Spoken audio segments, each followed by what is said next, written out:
Welcome to paper roast. இந்த வீடியோல என்ன பார்க்க போறோம்னா 2024ல தமிழ்ல ரிலீஸ் ஆன படங்கள்ல நமக்கு பிடிச்ச டாப் 10 படங்களை தாங்க உங்களுக்கு சொல்ல போறேன். அது என்ன டாப் 10 எந்த மாதிரி அப்படின்னு கேட்டீங்கன்னா, எந்த மாதிரியும் கிடையாது. நம்ம பார்த்ததுல நம்மளுக்கு பிடிச்சத மட்டும் நம்ம சொல்ல போறோம். ஏன்னா நல்ல படங்கள் ரிலீஸ் ஆயிருக்கலாம். அதை நம்ம ஒரு சில சூழ்நிலைகளால பார்க்க முடியாம போயிருக்கலாம். அது லிஸ்ட்ல வராது, கோச்சுக்காதீங்க. அதே மாதிரி உங்களுக்கு ஒரு சில படங்கள் பிடிச்சிருக்கலாம். அதை நம்ம லிஸ்ட்ல வராம இருந்திருக்கலாம். அதுக்கும் கோச்சுக்காதீங்க. ஆனா உங்களுக்கு பிடிச்ச படங்கள் என்னென்ன அப்படின்னு, இல்ல உங்களோட டாப் 10 என்ன அப்படின்னு கமெண்ட்ல போடுங்க. அதே மாதிரி டாப் 10னா ஃபர்ஸ்ட் இடத்துல இது இருக்குது, 2வது இடத்துல இருக்குது அப்படி சொல்ல போறது இல்ல. நம்ம ரிலீஸ் ஆன ஆர்டர்ல சொல்ல போறோம். அதாவது ஜனவரியிலிருந்து டிசம்பர் வரைக்கும் ரிலீஸ் ஆன ஆர்டர்ல நம்மளுக்கு பிடிச்ச 10 படங்களை சொல்ல போறோம். வீடியோவை ஸ்கிப் பண்ணாம பாருங்க. அந்த வகையில நம்ம ஃபர்ஸ்ட் பார்க்க போற படம் கார்த்திக் யோகியோட இயக்கத்துல சந்தானம் அவர்கள் நடிச்ச வடக்குப்பட்டி ராமசாமி தாங்க. கார்த்திக் யோகியோட 2வது படம் தான் வடக்குப்பட்டி ராமசாமி. இந்த இயக்குனரோட முதல் படம் டிக்கி லோனா. அது மட்டும் இல்லாம இந்த இயக்குனர் தான் கார்த்திக் யோகி தான் வந்து மாநகரம் படத்துக்கும் டைலாக். ஸோ இவர் மேல ஒரு பெரிய ஒரு நம்பிக்கை இருந்துச்சு. அதே மாதிரி டிக்கிலோனா வந்து தியேட்டர்ல ரிலீஸ் ஆகாம ஓடிடில தான் ரிலீஸ் ஆச்சு. அது எனக்கு செமையா ஒர்க் அவுட் ஆச்சு. அந்த படம் எனக்கு ரொம்ப பிடிச்சது. அதுவும் அந்த கடைசியில வர்ற மாறன் சொல்ற என்னை இன்னும் பைத்தியாரனாவே நினைச்சுக்கிறீங்கள அந்த டைலாக் செம்ம ட்ரெண்ட் ஆச்சு. ஸோ இந்த படத்தை நம்ம நம்பி பார்க்கலான்னு வடக்குப்பட்டி ராமசாமியை முத நாளே தியேட்டர்ல போய் பார்த்தேங்க. உண்மையாலுமே டிக்கிலோனாவை விட வடக்குப்பட்டி ராமசாமியில சிக்ஸரே அடிச்சிட்டாருங்க கார்த்தி. வேற லெவல்ல இருந்துச்சு. ரொம்ப சிரிச்சு சிரிச்சு வயிறே வலிச்சுது. அதுவும் அந்த நான் கடவுள் ராஜேந்திரன் போர்ஷன்லாம் ஆகா வேற லெவல்.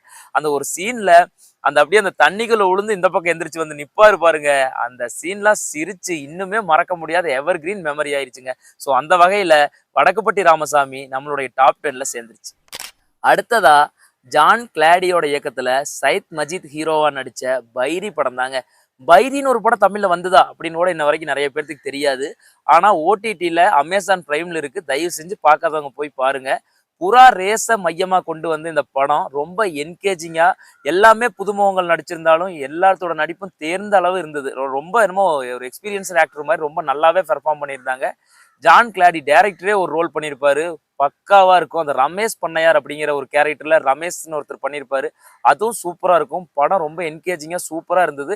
பெரிய ப்ரொடக்ஷன் கம்பெனி வாங்கி ரிலீஸ் பண்ணாங்க. பட் இன்னும் கொஞ்சம் ப்ரமோஷன் பண்ணியிருந்தா படம் இன்னுமே நல்லா எல்லாத்துக்கும் தெரிஞ்சிருக்கும், நல்லா பெருசா போயிருக்குங்கிறது என்னோட தாட்டு. படம் ஆரம்பிக்கும் போதே 2 பார்ட்னு சொல்லி தான் ஆரம்பிச்சாங்களாம். ஸோ 2வது பார்ட் ஷூட்டிங் போய்கிட்டு இருக்குன்னு நினைக்கிறேன். இல்ல முடிஞ்சிருக்கும் இந்நேரம். கண்டிப்பா இந்த வருஷத்துல ரிலீஸ் ஆகும். அப்படி பைரி 2 வந்துச்சுன்னா அதுக்கு முன்னாடி பைரி 1 அமேசான் பிரைம்ல பார்த்துட்டு பைரி 2 பாருங்க. ரொம்ப நல்ல படம்.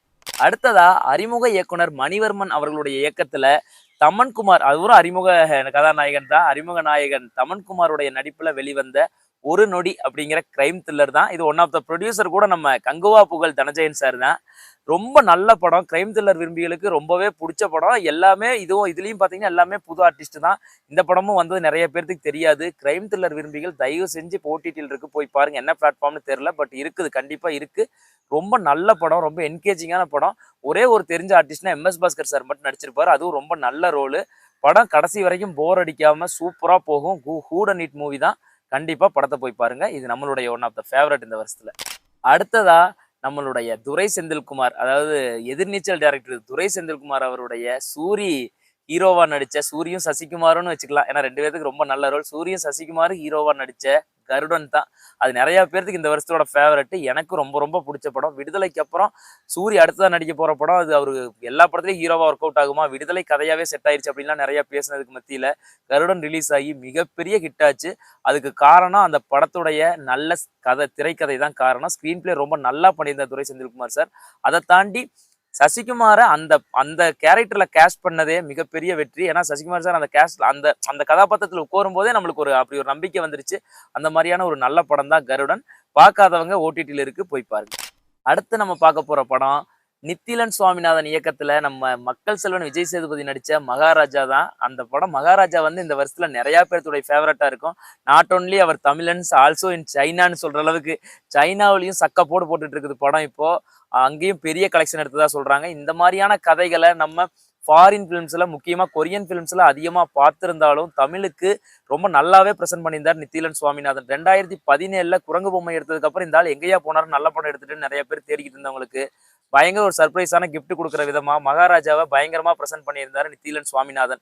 அந்த ஒரு நான் லீனியர் ஸ்கிரீன் பிளே எல்லாத்தையும் பயங்கர என்கேஜ் பண்ணி அந்த கடைசியில் அந்த ட்விஸ்ட் நிறைய பேர்த்த சர்ப்ரைஸ் பண்ணதுங்கிற மாற்று கருத்தே இல்லை. அடுத்ததான் நம்ம பார்க்க போற படம் அறிமுக இயக்குனர் பாரி இளவழகன் அவர்கள் இயக்கி நடித்த ஜமா தான். ரொம்ப ரொம்ப ஒரு சர்ப்ரைசிங்கான படம். நான் வந்து தியேட்டர்ல பார்க்கல. இதே மாரி நீங்களும் நெறைய பேர் படம் பார்த்திருப்பீங்க. படம் பார்த்தவங்களே நெறைய பேர் தியேட்டர்ல பார்த்திருக்க மாட்டீங்க. ஓடிடில தான் பார்த்திருப்பீங்க. இல்லன்னா வேற ஏதாவது பிளாட்ஃபார்ம்ல தான் பார்த்திருப்பீங்க. ஆனா, ஜமா உண்மையாலுமே இந்த வருஷத்துல சர்ப்ரைசிங் ஒரு பேக்கேஜ் ஃப்ரம் ஒரு யங் டைரக்டர், ஒரு டெபியூட் டைரக்டர்ன்னு தான் சொல்லணும். நாட் ஒன்லி இன் டைரக்ஷன், ஆக்டிங்லயும் கலக்கியிருந்தாரு பாரி இளவழகன். அந்த பெண்ணுடைய நளினத்த ரொம்ப அழகா கொண்டு வந்திருந்தாரு. தமிழ்ல கூத்துக்கலைய பத்தியான படங்கள் அதிகமா இல்லாத பட்சத்துல, கூத்துக்கலைய ரொம்ப அழகா பிரதிபலிச்சது பாரி இளவழகன் அவர்களுடைய ஜமா. அதிலும் குறிப்பிட்டு சொல்லணும்னா, சேட்டனுடைய கேரக்டர் நம்மளுக்கு அப்படியே பார்க்க பார்க்க செம்ம இரிட்டேஷன் ஆகுற அளவுக்கு ரொம்ப நல்லா பண்ணியிருந்தாரு சேட்டன் அவர்கள். எல்லாரும் விடுதலையை சொல்லுவாங்க.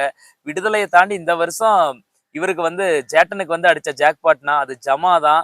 ரொம்ப அழகா அந்த வாழ்க்கையை சொல்லியிருந்தாங்க. அவங்களுக்குள்ள ஒரு வாழ்க்கை இருக்கு. கூத்துங்கிறதே அழிஞ்சுகிட்டு வர்ற இந்த டைம்ல இந்த ஜமா மாதிரியான படங்கள் ரொம்ப ரொம்ப தேவை. அதை தேவையான டைம்ல கொடுத்து கலக்கி இருந்தாரு பாரி இளவழகன்.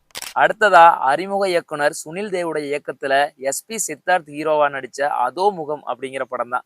என்னடா இவன் சொல்ற லிஸ்ட்ல பாதி படம் நம்மளுக்கு தெரியலையே அப்படின்னு நிறைய பேர் பாக்குறீங்களா? இந்த படமும் தமிழ்ல தான் ரிலீஸ் ஆச்சு. ரொம்ப நல்ல படம். அதே மாதிரி ஒரு பெரிய ப்ரொமோஷன்லாம் இல்லாதனால யாருக்குமே தெரியாம போயிருச்சு. நானும் தியேட்டர்ல பார்க்கல, ஓடிடில தான் பார்த்தேன். ரொம்ப நல்லா இருக்கும். படத்தை போய் பாருங்க. ஃபர்ஸ்ட் ஒரு எல்லாருமே கேஸ்ட் எல்லாருமே புதுசு தான். ஒரு சின்ன கதாபாத்திரத்துல அருண் பாண்டியன் மட்டும் நடிச்சிருப்பாரு. மத்த எல்லா கேஸ்டும் புதுசுனாலும் ரொம்ப என்கேஜிங்கா போற ஒரு த்ரில்லர் டிராமா தான் இந்த அதோ முகம். ஒரு கொஞ்சம் ஸ்லோவா ஆரம்பிக்கிற படம் ஒரு 1/2 மணி நேரம் ஒரு 20 நிமிஷத்துல பிக்கப் ஆகி கடைசி வரைக்கும் ட்விஸ்ட் மேல ட்விஸ்ட் மேல ட்விஸ்ட்னு ரிவீல் ஆகிக்கிட்டே போற விதம் ரொம்ப நல்லா இருந்துச்சு. கண்டிப்பா என்கேஜ் பண்ணும், போய் பாருங்க.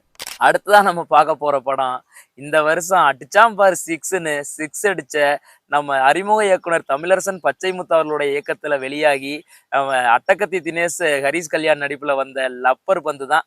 இந்த படம் இந்த வருஷம் பிடிக்காதவங்களே யாரும் இருக்க மாட்டீங்க, பார்க்காதவங்களும் யாரும் இருக்க மாட்டீங்க. ஓடிடில ரிலீஸ் ஆனதுக்கு அப்புறம் ஒரு சில படங்களே தியேட்டர்ல நல்லா போகும். ஆனா இந்த படம் ஓடிடில ரிலீஸ் ஆனதுக்கு அப்புறம் தியேட்டர்ல சக்க போடு போட்டது. ஏன்னா அந்த தியேட்டரை நான் எக்ஸ்பீரியன்ஸ் பண்ணணும் எல்லாரும் தியேட்டரை நோக்கி ஓடினாங்க. அந்த அளவுக்கு சூப்பரான படம். ஏன் நானே படம் ரிலீஸ் ஆகி கிட்டத்தட்ட 25 நாள் கழிச்சு தியேட்டர்ல போய் பார்த்தேன். நமக்கு வந்து சினிமா அப்புறம் கிரிக்கெட் 2மே ரொம்ப பிடிக்கும். அந்த மாதிரி தான் இளைஞர்கள் நெறைய பேருக்கு சினிமா, கிரிக்கெட் 2மே ரொம்ப பிடிக்கும். 2யும் ரொம்ப பேலன்ஸ்டா ஒரு ஃபேமிலி டிராமாவ ரொம்ப அழகா அதுக்குள்ள வெறும் கிரிக்கெட் மட்டும் இல்லாம அந்த எமோஷன எல்லாத்தையும் கரெக்ட்டான ஒரு மீட்டர்ல பிரசன்ட் பண்ணி கலக்கி 6 தூக்கி அவுட் ஆஃப் த கிரவுண்ட் அடிச்சிருந்தாரு தமிழரசன் பச்சைமுத்து. அடுத்ததா நம்ம பார்க்க போற படம் 96 பிரேம்குமார் அவர்களுடைய இயக்கத்துல நம்ம கார்த்தி ஹீரோவா நடிச்ச மெய்யழகன் தான். 96 படத்துக்கு அப்புறம் என்னங்க இவ்வளவு கேப் அப்படின்னு சொல்லி ஒரு பியூட்டிஃபுல்லான 96 மாதிரி ஒரு படத்தை கொடுத்துட்டு எங்கேயா போனீங்க நிறைய பேர் கோவப்பட்டுக்கிட்டு இருந்த வேலையில நம்ம பிரேம்குமார் அவர்கள் இயக்கின படம் தான் மெய்யழகன். மெய்யழகன் மெய்யாலுமே அழகன் தான் அப்படிங்கிற அளவுக்கு ரொம்ப சாஃப்டா நம்மளுடைய உணர்வுகளை அப்படியே தட்டி எழுப்புற மாதிரி ரொம்ப அழகா மெதுவா நகர்ந்தாலும் கொஞ்சம் கூட போர் அடிக்காம நல்லா ப்ரெசென்ட் பண்ணியிருந்தாரு பிரேம்குமார் அவர்கள். 96 அளவுக்கு இல்லைனாலும் நிச்சயமா மெய்யழகனும் ஒரு நல்ல படைப்பு தான். செகண்ட் ஹாப்ல ஒரு சில குறைகள் இருந்துமே இந்த நம்ம டாப் 10ல வைக்கிறதுக்கான காரணம் இந்த மாதிரி உணர்வுகளை சொல்ற படங்கள் இப்ப அதிகமா வர்றதில்ல. வெட்டு குத்து கஞ்சா அது எப்படி ஒரு 2000 கோடி கடத்தினா 3000 கோடி கடத்தினாங்கிறதுக்கு நடுவுல எந்த ஒரு ஆர்ப்பாட்டம் இல்லாம சண்டை இல்லாம சச்சரவு இல்லாம 2 ஆண்கள் படம் முழுக்க பேசியும் நம்மளை ரொம்ப என்கேஜ் பண்ணின மெய்யழகன் மெய்யாலுமே அழகன். நம்மளுடைய ராஜ்குமார் பெரியசாமி அவர்கள் இயக்கி சிவகார்த்தியன் அவர்கள் ஹீரோவா நடிச்ச அமரன் தான். அமரனும் மிகப்பெரிய இந்த வருஷம் ஹிட் ஆச்சு. எல்லாத்துடைய ஃபேவரட்டா நிறைய பேர்த்தோட ஃபேவரட்டா மாறி இருக்கு. அமரன் அங்க அனௌன்ஸ் பண்ணதுல இருந்தே ஒரு ஆர்மி படம் மாதிரி ப்ரொஜெக்ட் ஆச்சு. ஆர்மி படம் ஏன்னா அது உண்மையான கதை. முகுந்த் வரதராஜன் அவர்களுடைய வாழ்க்கை வரலாறு பயோபிக் தான் அந்த படம். ஆனா அந்த முகுந்த் வரதராஜனுடைய லைஃப்ல அந்த ஆர்மியில நடந்த பார்ட்டை ஒரு ஒரு பகுதியா மட்டும் வச்சுக்கிட்டு முக்கியமா இந்த குடும்பத்துடைய அந்த பிணைப்பை அந்த அவங்களுடைய அந்த ஒரு கணவன் மனைவிக்குள்ள இருந்த ஒரு அன்பை காட்டினதுல தான் இந்த படம் ஜெயிச்சிருச்சுன்னு நான் ஸ்ட்ராங்கா நம்புறேன். ஏன்னா ஆர்மி போர்ஷன்ஸ் கூட அந்த அளவுக்கு இருக்காது. இருக்கும் ஆர்மி போர்ஷன்ஸ் தான் படம் ஃபுல்லா இருக்கும். ஆனா அதுக்கு நடுவுல இந்த ஒரு ஒரு போனை ஒய்ஃப் கிட்ட எப்படி பேசுறாரு, ஒரு பக்கம் போகும்போது ஒரு வருஷம் கழிச்சு போற பக்கம் ஒரு ஏர்போர்ட்ல ஒரு 1/2 மணி நேரம் மட்டும் ஃபேமிலி எப்படி சந்திச்சுட்டு போறாரு. அதுவும் ஒரு சீன்ல 40 நிமிஷம் தான் டைம் இருக்கும். வந்து ஃபேமிலியை மீட் பண்ணிட்டு சிவகார்த்தியன் கிளம்பணும். அது ஒரு வருஷம் கழிச்சு மீட் பண்றாரு. அப்படி மீட் பண்ணிட்டு பேசிட்டு குழந்தையெல்லாம் பார்த்துட்டு கிளம்பும்போது அந்த சின்ன ஒரு வயசு குழந்தை அழுக ஆரம்பிச்சிடும். அந்த காட்சியில அழுகாதவங்களே இருக்க முடியாது. கிளைமேக்ஸ்ல நம்ம எல்லாத்துக்குமே கிளைமேக்ஸ் தெரிஞ்சுதான் அந்த படத்துக்கே போயிருப்போம். முகுந்த் வரதராஜன் அவர்கள் இறந்துருவாங்க. அந்த சீன்லாம் கடைசி 1/2 மணி நேரம் இயக்குனர் கலங்க வச்சு ஜெயிச்சிட்டாரு. இதுதாங்க நம்மளுடைய டாப் 10. அடுத்ததா பாட்டம் 10ம் நாளைக்கு நம்ம சேனல்ல வந்துடும். மறக்காம சேனலை சப்ஸ்கிரைப் பண்ணி வச்சுக்கோங்க. அப்பதான் உங்களுக்கு வீடியோஸ் நோட்டிபிகேஷன்ல காட்டும். லைக் பண்ணுங்க, ஷேர் பண்ணுங்க. உங்களுடைய டாப் 10 அப்படி என்ன அப்படிங்கிறது எல்லாம் கமெண்ட்ல சொல்லுங்க. இன்னொரு வீடியோல சந்திப்போம். நன்றி, வணக்கம்.